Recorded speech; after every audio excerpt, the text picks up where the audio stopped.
Scene 1. An open place, thunder and lightning, enter 3 witches. When shall we 3 meet again, in thunder, lightning, or in rain? When the hurly-burly's done, when the battle's lost and won. That will be ere the set of sun. Where the place? Upon the heath, there to meet with Macbeth. I come, Graymalkin, Paddock calls, anon, A-L-L. Fair is foul, and foul is fair, hover through the fog and filthy air. Macbeth, here's our chief guest, Lady Macbeth. If he had been forgotten, it had been as a gap in our great feast, and all thing unbecoming. Macbeth, tonight we hold a solemn supper, sir, and I'll request your presence. Banquo, let your highness command upon me, to the which my duties are with a most indissoluble tie forever knit. Macbeth, ride you this afternoon? Banquo, aye, my good lord. Macbeth, we should have else desired your good advice, which still hath been both grave and prosperous.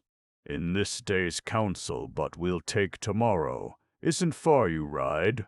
Banquo, as far, my lord, as will fill up the time. Twixt this and supper go not my horse the better. I must become a borrower of the night, for a dark hour or twain. Macbeth, fail not our feast. Banquo, my lord, I will not. Macbeth, we here our bloody cousins are bestowed in England and in Ireland, not confessing their cruel parricide, filling their hearers with strange invention.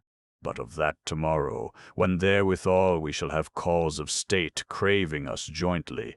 Hie you to horse, adieu, till you return at night. Goes Fleance with you?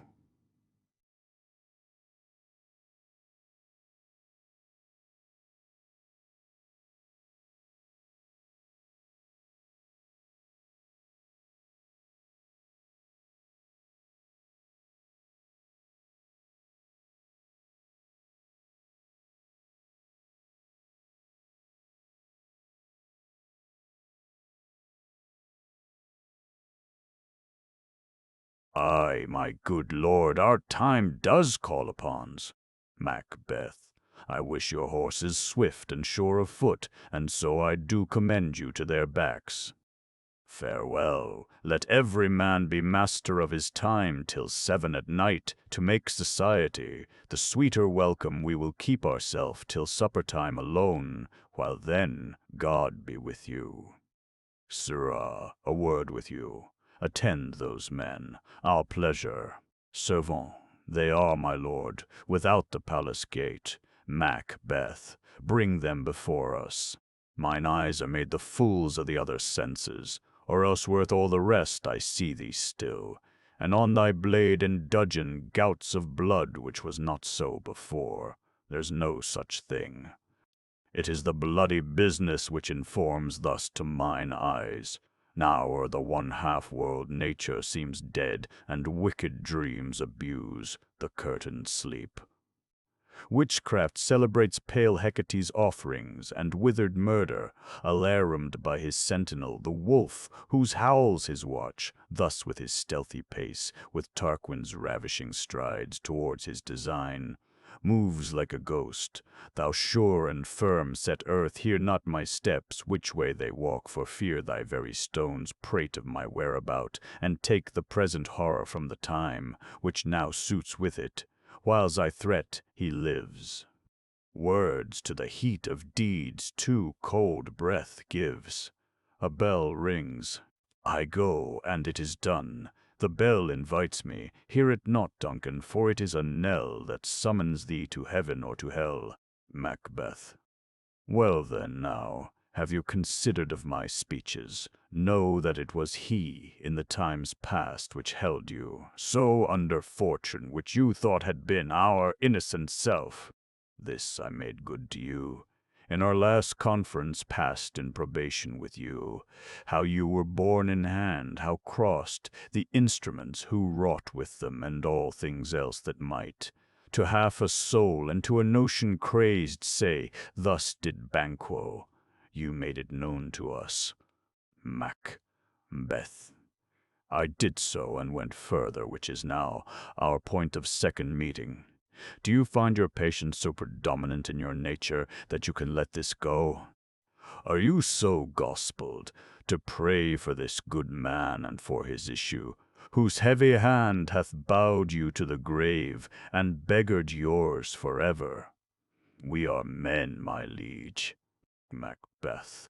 Aye, in the catalogue ye go for men, as hounds and greyhounds, mongrels, spaniels, curs, shows, water-rubs, and demi-wolves are clept, all by the name of dogs, the valued file, distinguishes the swift, the slow, the subtle, the housekeeper, the hunter, every one, according to the gift which bounteous nature hath in him closed, whereby he does receive particular addition from the bill that writes them all alike, and so of men. Now, if you have a station in the file, not I the worst rank of manhood sate, and I will put that business in your bosoms, whose execution takes your enemy off, grapples you to the heart and love of us, who wear our health but sickly in his life, which in his death were perfect. I am one, my liege, whom the vile blows and buffets of the world hath so incensed that I am reckless what I do to spite the world. And I another, so weary with disasters, tugged with fortune, that I would set my life on any chance to mend it or be rid on't.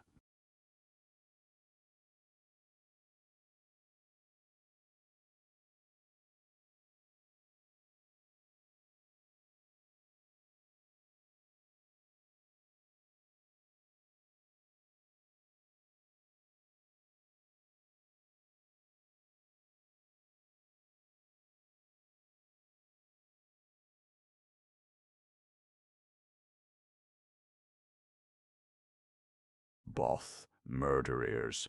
True, my lord. Macbeth. So is he mine, and in such bloody distance that every minute of his being thrusts against my nearest of life, and though I could with barefact power sweep him from my sight, and bid my will avouch it, yet I must not, for certain friends that are both his and mine, whose loves I may not drop but wail his fall, who I myself struck down, and thence it is that I to your assistance do make love, masking the business from the common eye for sundry weighty reasons. We shall, my lord, perform what you command us. Though our lives, Macbeth, your spirits shine through you.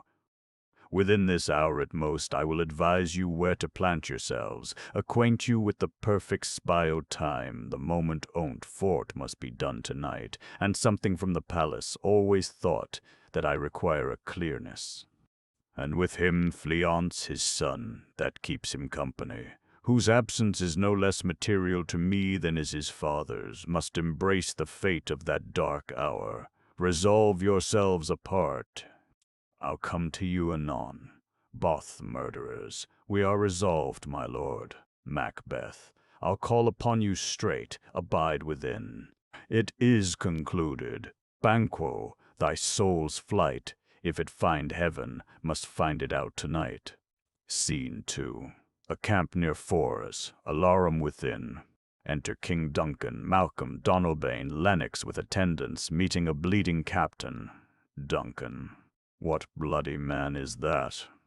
He can report, as seemeth by his plight, of the revolt, the new estate. Malcolm. This is the sergeant who, like a good and hardy soldier, fought 'gainst my captivity. Hail, brave friend! Say to the king the knowledge of the broil, as thou didst leave it. Soldier. Doubtful it stood, as two spent swimmers that do cling together and choke their art.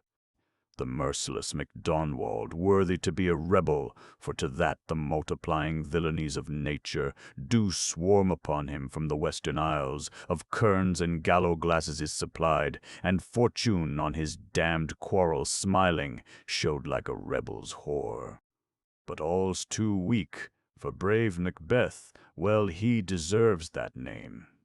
disdaining fortune with his brandished steel, which smoked with bloody execution, like valor's minion, carved out his passage, till he fact the slave, which ne'er shook hands nor bade farewell to him, till he unseamed him from the nave to the chops, and fixed his head upon our battlements.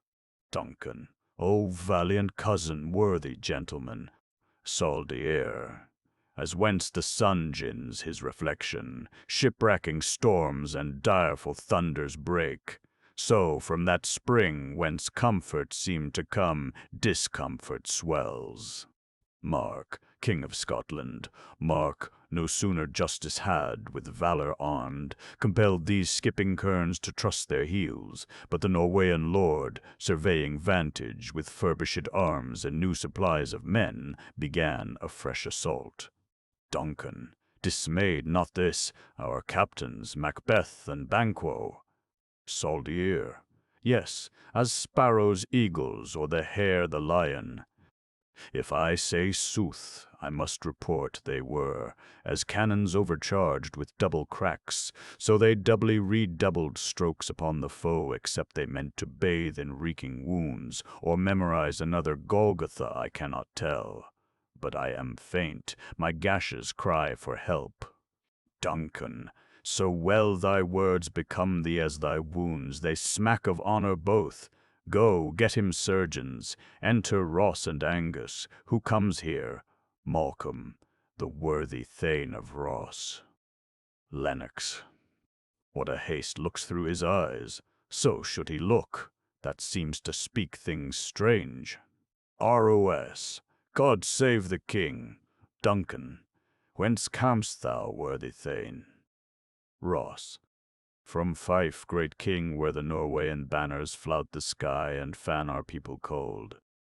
Norway himself, with terrible numbers, assisted by that most disloyal traitor, the Thane of Cawdor, began a dismal conflict, till that Bellona's bridegroom, lapped in proof, confronted him with self-comparisons, point against point, rebellious arm against arm, curbing his lavish spirit, and, to conclude, the victory fell on us. Duncan, great happiness. ROS, that now Sweno, the Norway's king, craves composition, nor would we deign him burial of his men till he disbursed at St. Colm's Inch $10,000 to our general use. Duncan, no more that Thane of Cawdor shall deceive our bosom interest. Go pronounce his present death, and with his former title greet Macbeth, ROROS. I'll see it done. Duncan.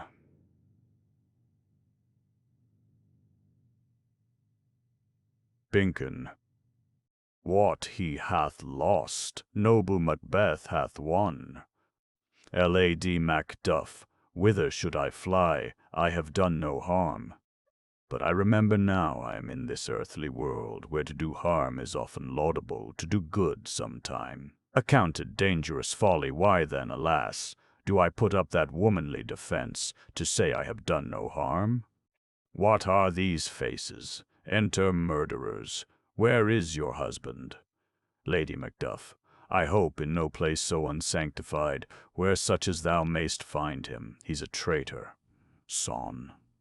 Thou liest, thou shaggard villain. What you egg? Stabbing him. Young fry of treachery. Son. He has killed me, mother. Run away, I pray you.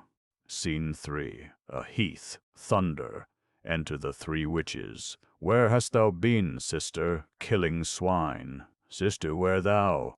A sailor's wife had chestnuts in her lap, and mounched, and mounched, and mounched, and mounched. Give me, quoth I. Arroint thee, witch, the rump-fed Ronian cries.